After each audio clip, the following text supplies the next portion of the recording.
All right, today we're heading to a small town in Belgium to uncover a story that's quite literally written in stone. Because under the surface of this one spot, Ninove Abbey, you've got this incredible history. We're talking grand ambition, sudden disaster, and even a secret meeting that, believe it or not, changed the world. You know, it's a question we probably don't ask ourselves enough, right? I mean, think about it. We walk the same streets every single day, and we have no idea that whole worlds, stories of triumph, tragedy, you name it, are buried just inches below where we're standing. Well, in this town, Ninove, that hidden history is literally breaking right through to the surface.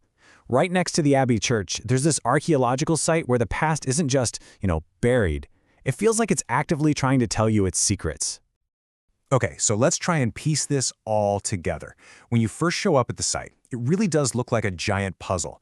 You've got these bits and pieces of walls, these old foundations, all laid out like clues, just begging you to figure out the bigger story.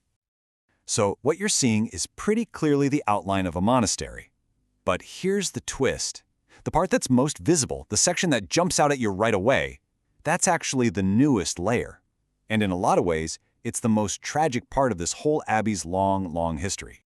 And yeah, that tragic part of the story, it all starts with this unbelievably grand vision. A massive, ambitious building project that was just stopped dead in its tracks. Just get a load of this timeline. So in 1761, work kicks off on this magnificent new classicist monastery. And this style was all about being big, grand, symmetrical, inspired by ancient Greece and Rome. This thing was meant to stand for centuries. But then, just 33 years later, it's over, done. In 1794, the French occupation sweeps through, and all the work just stops, permanently. I mean, the contrast is just, wow, it's stunning. On one hand, you have the big dream, right? These incredible, impressive halls they were planning. And on the other, you have the reality, a project totally frozen in time. You can literally walk up and see the holes in the walls where the builder's scaffolding was. Holes that were never filled in. It's like an architectural ghost. But wait, it gets better. This unfinished building had one more absolutely shocking secret up its sleeve. A moment where it somehow found itself right at the center of world history. Just look at that date, May 20th, 1815. So what on earth could have happened on this quiet, unfinished building site on that one specific day? You got it.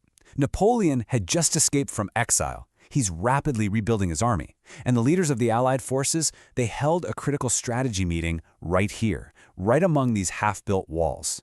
We're talking just a few weeks before the Battle of Waterloo, one of the most famous battles in all of European history. But here's the thing you have to remember.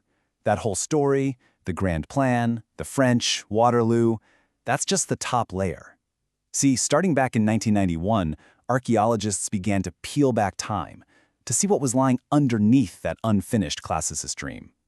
And what they found was, well, it's like a stunning historical layer cake.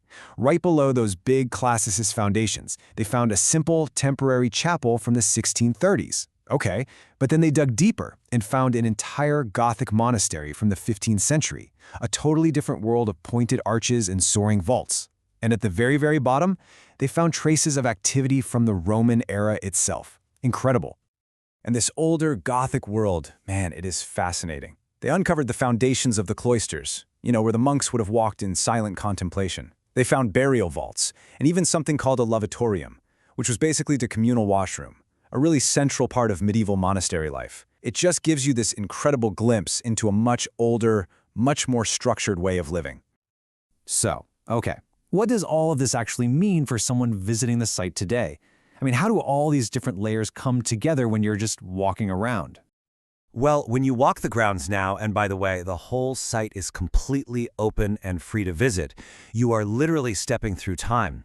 You can trace the outline of those big classicist halls, you can see those rugged, unfinished walls for yourself, and then, if you look closer, you can actually spot the fainter foundations of the old medieval cloister sitting right next to them. It's all there. So what's the big takeaway here? It's that every single stone on this site tells a story. This abbey, it wasn't just some building. For centuries, this place was the economic engine and the spiritual heart of the whole city of Nineveh.